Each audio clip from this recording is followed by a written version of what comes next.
बिस्मिल्लाहिर्रहमानिर्रहीम। इस वीडियो के ज़रिए कुछ हक़ाइक़ मुझ तक पहुँचे हैं, बड़े डिस्टर्बिंग है।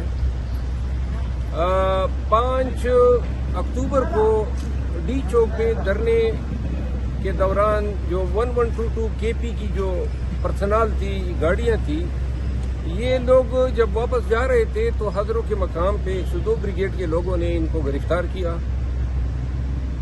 और इसके बाद पुलिस के हवाले किया।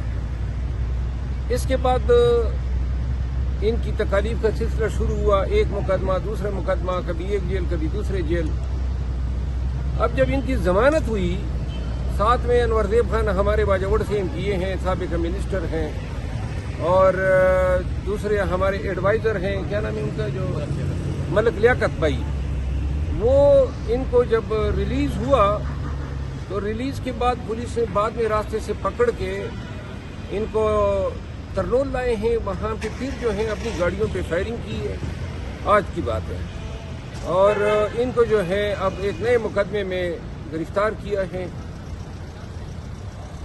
और जवाब ये बनाया है कि जी मलक लियाकत के बेटे या भतीजे ने हम पे हमला किया, बाल बाल हम बच गए और गाड़ियों पे गोलियां के निशान डाल दिए। ये जुल्म है, ये जबर है। जो लोग रिहा हो गए वो क्यों आप पे फायरिंग करेंगे और कहाँ से गिरफ्तार करके आप लाए हैं?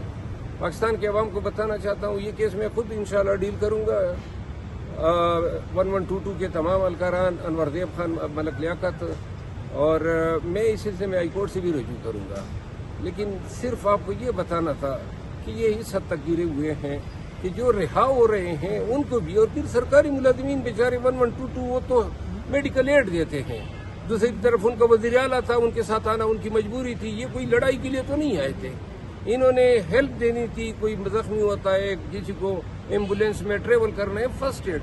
दुनिया भर में जंगों में भी जो है इन इदारों को एग्जाम्शन हासिल है। यहाँ तो हम दुश्मन के लोग भी ऐसे लोगों को जो है कुछ नहीं कहते हैं। यहाँ हमारी अपनी पुलिस और इदारे लगे हुए हैं, लिहाजा अल्लाह पाकिस्तान पे रहम करे। लेकिन ये हक़ाइक़ आपको बताने थे और इंशाल्लाह कल से इनका केस में टेकअप करूँगा। शुक्रिया।